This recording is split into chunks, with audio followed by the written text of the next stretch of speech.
Antes que todo agradecer la invitación, la posibilidad de estar con ustedes. Y segundo, felicitar a los que estuvieron antes que mí en esta charla. A la patóloga, al genetista. Y hacer un comentario, porque me parece que hoy de mañana se habló de paradigmas. Yo se lo decía a él, no se imaginó que le iba a decir acá. Pero hace pocos días o pocas horas se acaba de romper un paradigma que puede hacer caer todo lo que se dijo acá y puede abrir otra nueva frontera. Y es que las células madres están presentes en la manutención de los tumores. Quiere decir que estaban antes. Entonces el paradigma es otro. Fíjense que si yo digo esto previamente, ¿qué valor podrá tener las controversias en radioterapia si tenemos tantas controversias en lo que es la génesis del cáncer? Pero hablando de energía también, hace poco tiempo, el bosón de Higgs, de alguna forma, confirma una teoría que teníamos hace mucho tiempo. O sea que de alguna forma empieza a alguna forma de dibujar otro nuevo paradigma. Lo digo para que de alguna forma minimicemos lo que yo puedo decir, pero sí lo maximicemos en lo que tiene que ver, no con la controversia, sino con lo que a veces está asociado a las controversias, que son los mitos. ¿Qué es la oncología radioterápica? Ustedes lo saben, los radioterapeutas que están acá. ¿Qué promovemos a lo largo de los radioterapeutas? Únicamente aumentar las dosis. Parece que ese es el mecanismo único que tenemos, pero no es. Pero sí lo que queremos hacer es aumentar las dosis para tener un mejor control sintomático y un control local, lo cual permita de alguna forma un mejor control sistémico. No solo cortamos el árbol por afuera, sino que intentamos que donde está plantado lo saquemos de raíz y no vuelva, sin dañar la cerca del lado de afuera. Yo voy a discutir una pequeña área de lo que son los tratamientos del cáncer de próstata. Y voy a dejar por afuera algunas que para mí están ya fuera de la discusión o de lo que serían las posiciones discrepantes. Y es en particular los tratamientos posoperatorios del cáncer de próstata. Aunque todavía hay paradigmas o mitos en lo cual vale la pena esperar, es mejor esperar, de repente recae, aunque tenga la indicación. Está demostrado, y ya no es, esto sí no es un paradigma, es real, que se benefician del tratamiento radiante posoperatorio. No hay duda. Y saben una cosa, acá viene lo que vienen las discrepancias. Bueno, ¿qué dosis le hacemos? ¿Y qué complicaciones tiene? ¿Saben una cosa? Si no esperamos, y en vez de la observación, y yo no voy a leer el slide porque ustedes lo tienen ahí, y hacemos la radioterapia, tenemos dos ventajas. Primero, la dosis es menor, por lo tanto, los riesgos de complicaciones, que es el otro problema, son menores, y el control es mayor. Por lo tanto, esto ya no es un paradigma para discutir, es una realidad. Y esto está basado en lo único que para mí tiene valor, que es la medicina basada en evidencia.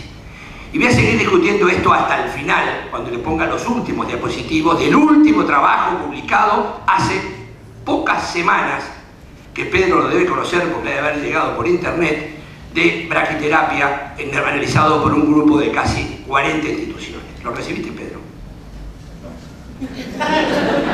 1-0 y pelota al medio. Es de Nacional, soy de Peñarol, Lega. Vamos. El segundo elemento que es importante y que tiene que quedar sentado para la discusión las discrepancias que tenemos, es el tema de la dosis.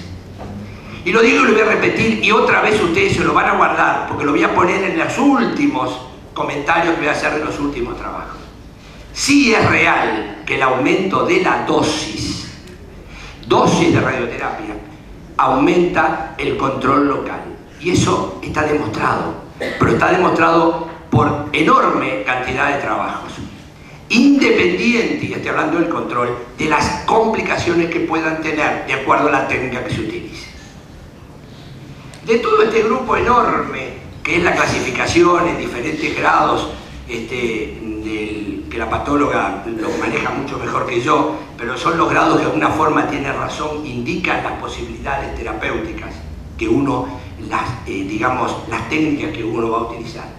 Me voy a referir a un grupo bastante reducido, que lo estoy poniendo con la flecha, que son los de bajo y medio grado de indiferenciación, o de menos del alto grado. Voy a hablar a aquellos en que el tratamiento local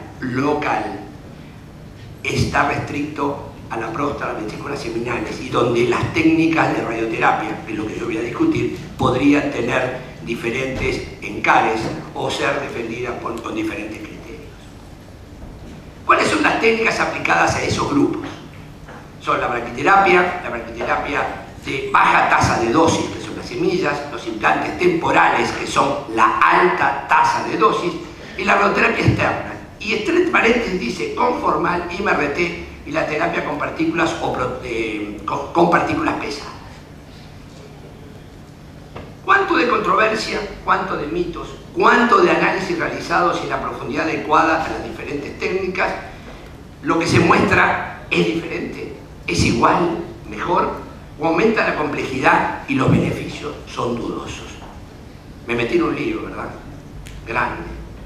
La radioterapia convencional, y yo voy a hacer acá, algunos conocen parte de lo que voy a decir, pero aquí hay mucha gente que no es radioterapeuta, entonces quiero a ver si cuando se van de acá entendieron algunas palabras que a veces quedan metidas como mitos y son, y ustedes cuando la terminen de entender van a ver que hay que utilizarlas en el momento adecuado y la técnica adecuada si entendemos la técnica. ¿Cuál es el problema de la terapia convencional? La limitación de dosis, nada más. ¿Por qué? Porque tenemos órganos críticos y esos órganos críticos tendrían problemas. Por eso dijimos, posoperatoria inmediata, 60 Gray, no 70, los índices de complicación vesicales y rectales bajan enormemente. Braquiterapia intersticial, excelente técnica. Vamos a discutirla, pero excelente técnica. En realidad, nadie se imagina curar el cáncer de cuello de útero si no utilizamos dos técnicas en radioterapia, que es la radioterapia externa y la braquiterapia. En próstata hay un camino que está en ese sentido, interesante, que vuelve al sentido aquel de hace casi 50, 60 años de la combinación de técnicas. Pero estas técnicas, como no son de geometría fija, son altamente técnico-dependientes. Entonces, las nuevas técnicas de radioterapia, de braquiterapia de alta tasa, empiezan a tener una posibilidad de dosimetría en tiempo real, lo cual haga que los implantes sean siempre ideales. Por lo tanto, es dentro de una técnica haber llegado al estado de arte de esa técnica. Por lo tanto, hay que tener muy claro cuando se habla de braquiterapia a cuál braquiterapia nos estamos refiriendo. Escalonamiento de dosis, repito, ¿les queda claro? Las dosis escaladas han cambiado el control. Quiere decir que tenemos que estar por encima de los 70 y nuestro nivel debe estar alrededor de los 78 Gray. 77, 79, 80, 81. Vamos a ver qué grado de significancia tienen esos números. Pero no 70, no 72, tiene que estar arriba de eso, donde los números sean significativamente diferentes, lo que demuestra que biológicamente es diferente. Esa es nuestra línea. ¿Qué pasó con la radioterapia? La radioterapia convencional, la radioterapia conformal, la IMRT, la IGRT. Para ustedes, para algunos, es más bien, son logos. En el fondo no saben ni qué estoy diciendo y qué significa cada uno de ellos. Pero quiero decirles que aquí las cosas funcionaron al revés. Primero se inventó la técnica a nivel del papel y la planificación, y luego recién se pudo hacer la técnica ligada a la imagen o a la lesión. Entonces, vinimos de atrás para adelante. Tuvimos que descubrir nuevas cosas para poder hacer aquellas que planeamos en forma correcta. ¿Qué es la IMRT? Porque acá voy a hacer una gran discusión entre la IMRT y lo que es la radioterapia conformal. que es parte del nudo de esta discusión. Es una técnica que puede emplear collimadores multihoja y que de alguna forma modula, y ahora van a ver por qué, y se lo voy a mostrar, modula la dosis liberada en cada tratamiento y en cada campo de tratamiento. ¿Por qué se desarrolló? Para compensar las cosas que no podía hacer la terapia conformal, que no podía hacer en algunos lugares. Y tenía la capacidad teórica de delimitar mucho más la anatomía. Por eso vamos a hablar un poquito de física y tecnología aplicada a la terapia moderna. Bueno, me comí, para atrás, sí, bueno. Me comí que nosotros los rayos X son los mismos que se descubrieron en 1895. ¿Qué quiere decir? Nosotros hemos cambiado poco. Hemos cambiado la forma de producir, sí. Hemos cambiado la energía que producimos, sí. Hemos conseguido equipos que son cada vez más sofisticados, sí. Pero de alguna forma la radiación estuvo siempre presente y está presente y es la misma. Primero hicimos esto, irradiamos a los pacientes con un blanco de afuera. Luego aumentamos la distancia para aumentar la energía. Tuvimos que aumentar tanto la energía para generar radiaciones que había aceleradores que tenían 1 kilómetro de largo, el que está en California, el primero, y generaba 1.000.000 de electronvolt. Hoy tenemos equipos acá al lado que identifican 18 millones de electronvolt y no tienen 18 kilómetros, ¿verdad? Es imposible irradiar a 18 kilómetros, sería un poco complicado. Pero se ha logrado de una forma acelerarlo para que este tipo de cosas se produzcan. O sea, en vez de tener los haces derechos, los hemos ido doblando. Y esto lo han logrado los aceleradores lineales, que son elementos que tienen ese cañón largo acá, en el cual logran acelerar a los electrones, haciéndole trampas. Le van mostrando $1 acá, otro $1 acá, otro $1 acá. Entonces el electrón empieza a correr rapidísimo y se da de golpe. En vez de hacerlo correr con $1.000.000 allá en el fondo, le mostrás de a poquito y corre más rápido en un proceso más corto. Entonces, nuestra técnica de radiación era simple. Así empezó. Nosotros teníamos un campo y ese campo nosotros irradiábamos. Era muy simple. Era, de alguna forma, de alguna forma teníamos ese blanco en el medio y nosotros distribuíamos esa dosis. Y estábamos contentísimos, irradiábamos cosas que estaban en profundidad o en superficie y veíamos cómo hacíamos. Pero, ¿qué era lo difícil? Lo difícil era que ese campo de radiación uno pudiera llegar a blancos. Entonces, para que ustedes se lo vayan metiendo adentro, les voy dejando otro concepto. Hoy cuando se comparan las técnicas de IMRT y IGRT, y cuando se comparan las técnicas de ventajas o desventajas de unas de otras, no hay que hablar únicamente de la dosis, hay que también referirse a la energía. Entonces, ¿y qué quiere decir esto? Quiere decir la forma en que entra la radiación y cómo se distribuye la radiación de acuerdo a los niveles energéticos. Entonces, ahí tenemos un tipo de radiación donde la dosis mayor está en el segundo cuadradito, una donde está en el tercer cuadradito, una donde está en el primero y baja en todas, una donde se produce una distribución de la dosis bastante alta en las primeras etapas y una en la cual se produce mucho al principio y poco al final. ¿Esto qué da? Una distribución de dosis que es totalmente dependiente de la energía que uno utilice. ¿Les queda claro? Entonces ya no es la dosis solo, sino es la energía con que utilicemos esa dosis. Por lo tanto, cuando comparemos, tenemos que comparar las papas con las papas y la banana con las bananas. Si yo comparo la energía de 6 MeV con la energía de 18, con una técnica y otra, estoy comparando mal. Entonces ustedes vayan a los libritos y van a ver que comparan todo, la IMRT con 6 y la conformal con 6. Vamos a compararla como corresponda, la de 6 con 6, la de 12 con 2, la nena con la nena y los nenes con los nenes.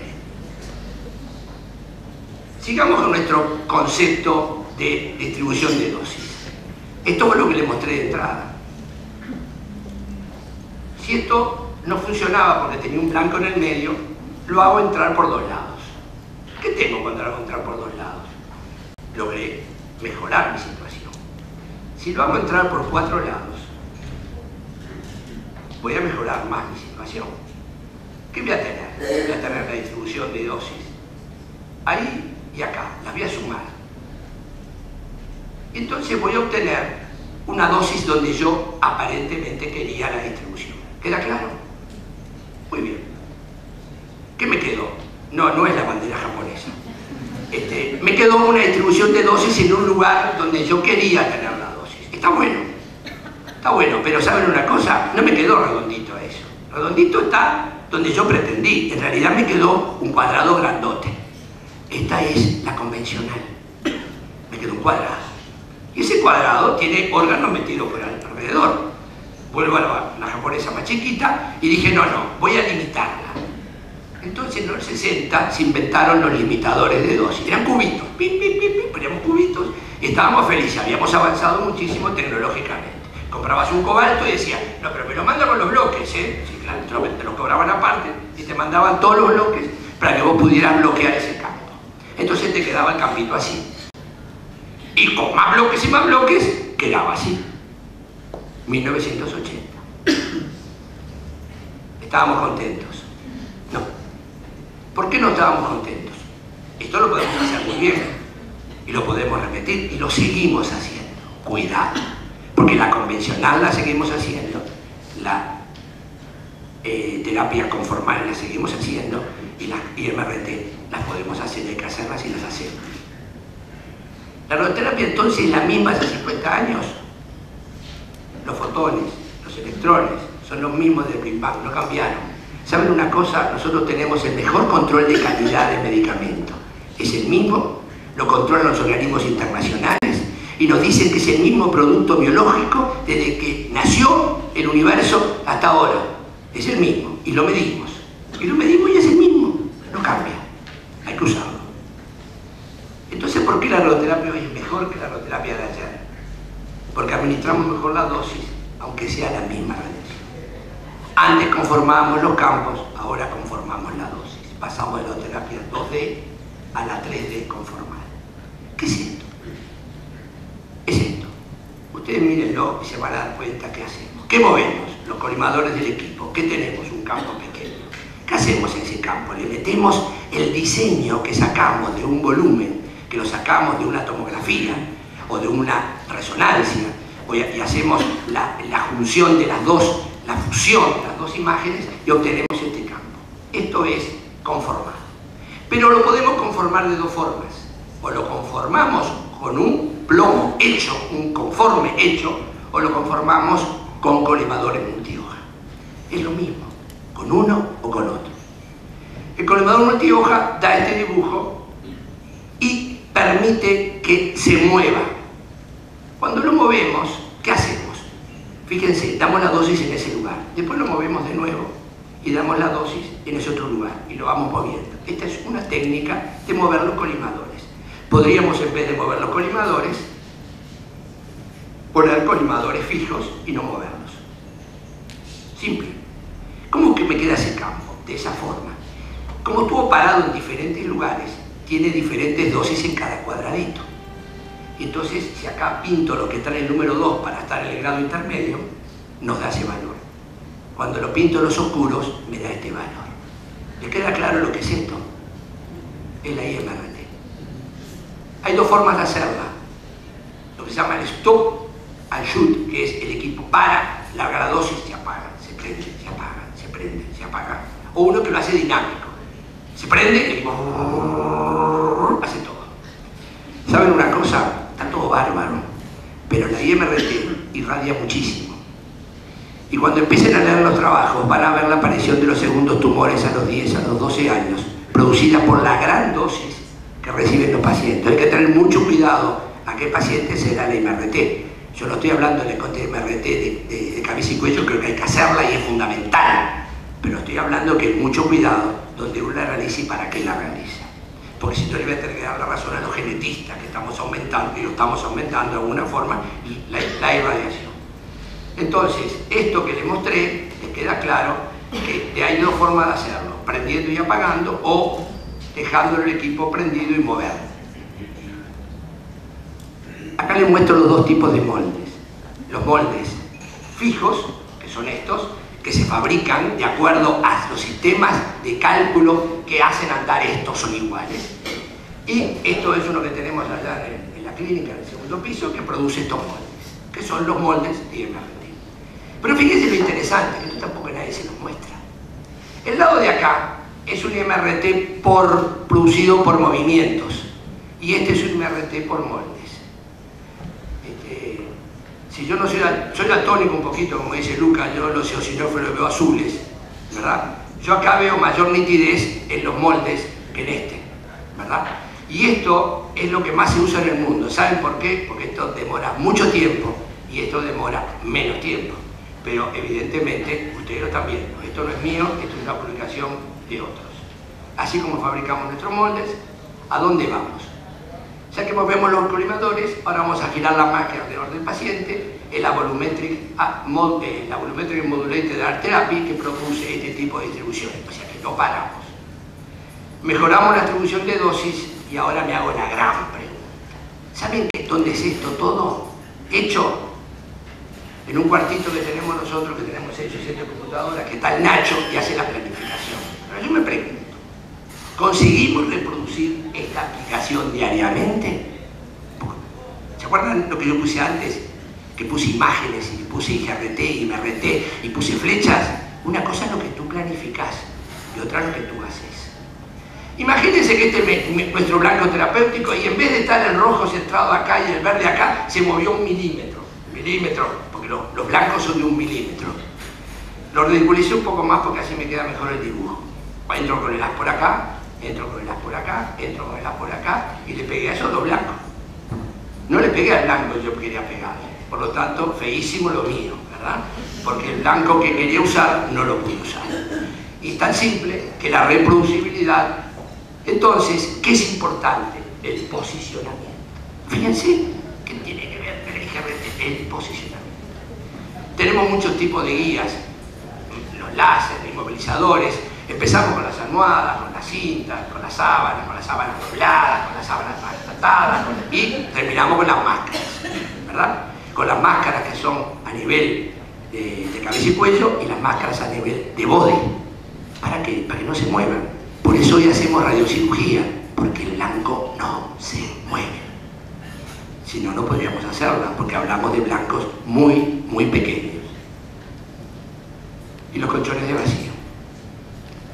Posicionar al paciente usando imagen. ¿Qué es la IGRT? No es una nueva forma de tratamiento. ¿Se dieron cuenta que la puse abajo y la tiré para arriba? ¿Qué es? Es una forma de posicionar al paciente. Las grandes interrogantes. Hacemos lo que planeamos, reproducimos todos los días lo que planeamos y calculamos. El aumento de la sofisticación del planeamiento no aumenta las incertidumbres. Palabra interesante. ¿Cuál es el punto ideal entre lo propuesto y lo que podemos realizar? Voy a llamar a los cazadores de mitos. De repente me ayudan en el proceso. La IMRT, que es esta, es muy importante cuando yo quiero delimitar un volumen que sea muy irregular. Tiene la gran ventaja. En el caso que nos trata, no es irregular, es redondito. Ovaladito, pero no tiene estas condiciones. Por lo tanto, primer mito afuera. Segundo mito, lo dijo Galilei, ¿viste? Yo también me traje un viejo de antes, bien viejo. La ciencia es la medida, vamos a medir. ¿Qué es la incertidumbre? La Real Academia la define de alguna forma, pero ¿saben? No define certidumbre, define certeza. Fue interesante, yo fui a buscar certidumbre y no estaba. ¿Pero qué es certeza? Cuando yo seguro y claro de algo, firme adhesión de la mente a algo conocible sin temor a errar. Muy bien. La incertidumbre en realidad, y es interesante porque esto lo dice el vocabulario internacional de medidas, aumenta en cada paso o operación, pero además incertidumbre es dependiente de los instrumentos de medida, depende de una cantidad de elementos, ¿verdad?, que son muchos ajenos a nosotros. Pero también están los errores, que es un concepto diferente, ¿verdad?, que son aleatorios y sistemáticos. O sea que hay que sumar a esta incertidumbre todavía los errores. Y además hay que sumar un elemento que es importante. Yo puedo tener una alta precisión y ninguna exactitud, ¿verdad?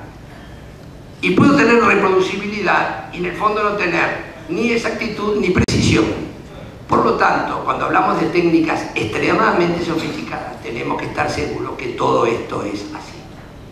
Y esto se hace de una sola forma, es con control de calidad. ¿Saben cuántos trabajos se han publicado últimamente de control de calidad para el MRT? Cientos y cientos y cientos. Y yo voy a extraer algunas de las cosas para que ustedes entiendan cuando uno habla de certidumbre. Yo les dije recién que nosotros confiamos en nuestro medicamento, la radioterapia, la radiación. ¿Por qué? Porque está auditado. Lo que son los controles de calidad, está auditado. Pero no está auditado por un organismo nacional, está auditado por un organismo internacional que nos manda elementos de medida a todas las clínicas de este país y los manda a casi todo el mundo. Y para orgullo de este país, todo el país está con una variación de menos del 3%. Es un orgullo para el Uruguay, eso nadie lo dice. Todos, públicos y privados. Pero si ustedes miran ahí abajo, el factor de aceptación, de incertidumbre que pone el organismo internacional es un 5%. ¿Se dan cuenta que empezamos mal con la medida? Si de entrada me enchufan un 5%. Yo les muestro uno de los certificados nuestros, el que nos dio bien, que nos dio mal no lo muestro, pero este que nos dio bien, que estamos todos, tiene menos de un 1%. ¿Qué quiere decir? ¿Que yo tengo un 1%? No, quiere decir que yo estoy dentro del rango, del 1% de lo que yo pensé que daba y ellos que medían, pero estoy en la incertidumbre enorme que está en un 3%, que es lo que tiene todo el país, menos del 3%. Si esto lo consideramos así, y sigo repitiendo, consideramos como satisfactorio acá y en el mundo que haya una incertidumbre casi del 5%. Ustedes van a ver a dónde voy caminando, ya se van dando cuenta.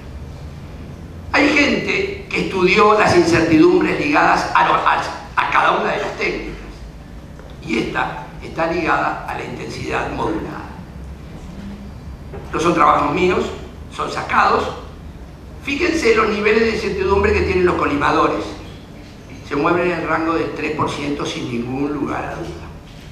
Pero es peor cuando ellos miden la incertidumbre de lo que planearon y lo que midieron realmente cuando lo hicieron. Tienen otro 3%. Y las medidas hechas con un sistema o con otro dan, de acuerdo a los equipos, las técnicas, otras incertidumbres que andan en el error del 2%. Quiere decir, y ahora voy a hacer el análisis, la radioterapia conformada tiene una incertidumbre de dosis de 3% y una incertidumbre de procesamiento y repetibilidad del 2%. La IMRT, a dosis más altas, y la puse que para mí no es significativa, pero pongámosla que podría llegar a ser significativa, tiene una incertidumbre del 2%, como lo acabo de mostrar, del 3% de reactividad y solamente un 3% asociado a los colimadores.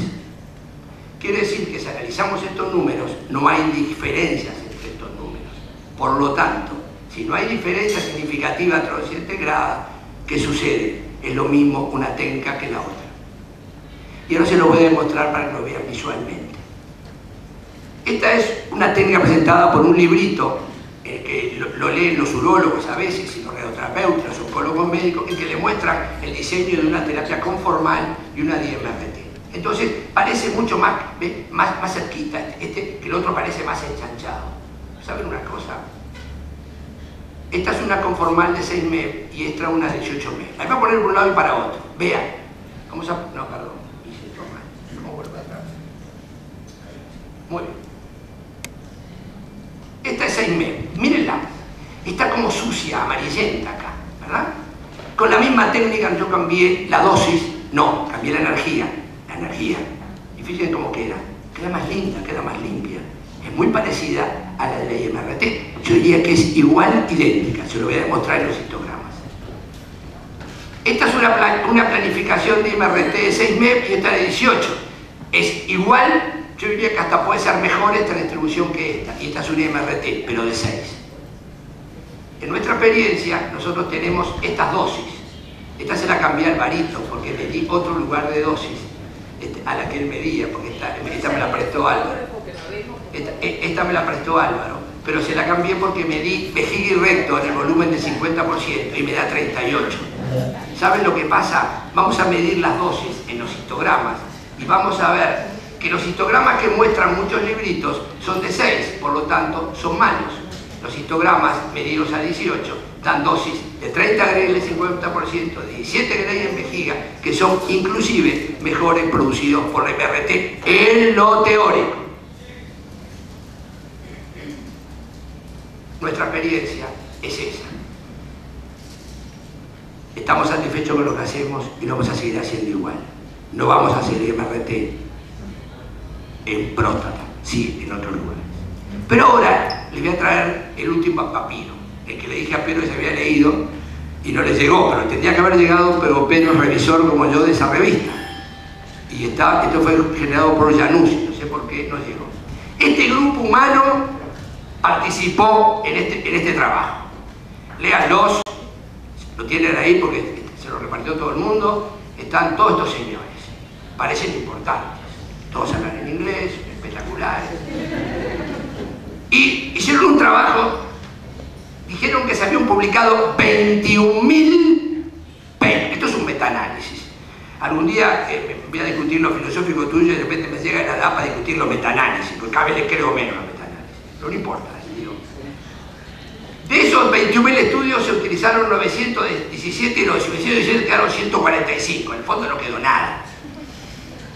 Lo dicen ellos, lo digo yo. Analícenlo. Y todo eso que ellos leyeron de alguna forma estaba mal y entonces había que arreglarlo y hacerlo de esa forma. Lo hicieron.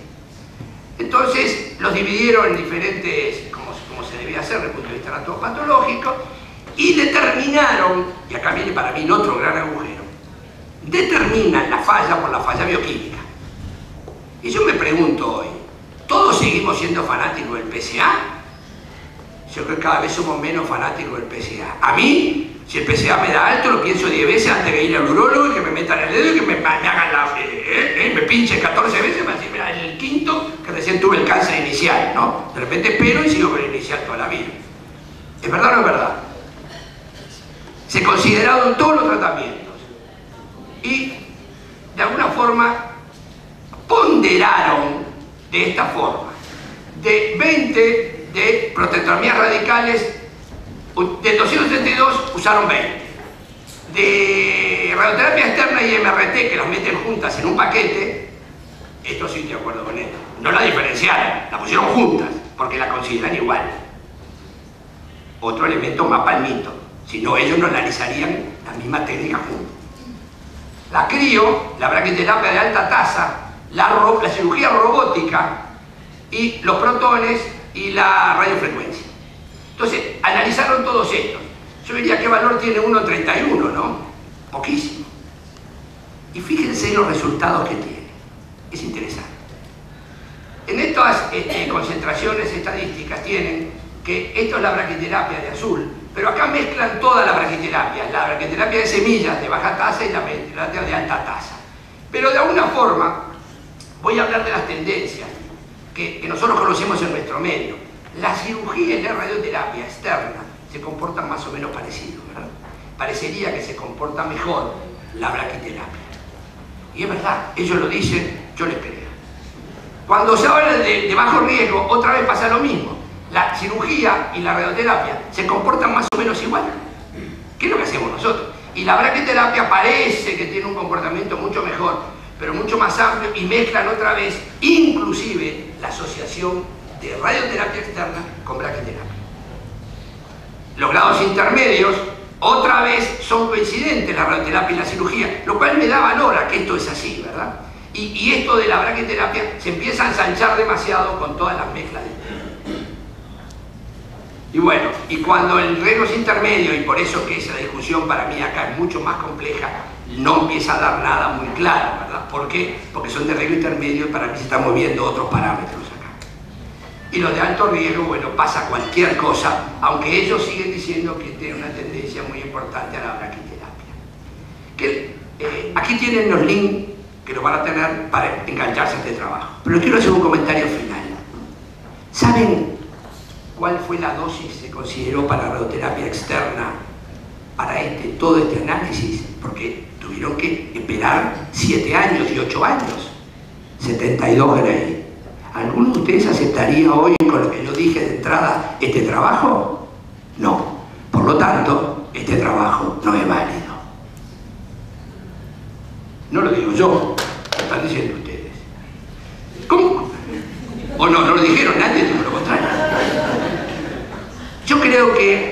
comentario final. Lamentablemente la polémica va a continuar. Las controversias también. Algunos argumentos que les he dado, por lo menos para mí, son contundentes. Pero es real además que si hay beneficios, estos beneficios son realmente muy limitados. Y complicar las tecnologías a veces es extremadamente complicado. Les voy a dar un ejemplo. Fíjense, en Río de la Plata volvimos a volar nuevamente con aviones a hélice. De repente era más lógico volar a hélice y nunca con algo que nos empujara con una turbina, porque era más barato. Entonces, de repente, eso hay que ponerlo en todas las cosas de la vida y también en medicina. Sí parece insinuar que se abre un capítulo importante con la braquiterapia, pero aquí sí también radical, la braquiterapia que yo pueda dominar desde el primer momento y que me disminuya los riesgos. Y acá les puse como final, para que no se olviden, lo que les dije de los 72 grados. Yo creo que el mito está caído, me colé con ellos a trabajar, realmente consigo algo allá, y les agradezco profundamente que me hayan escuchado.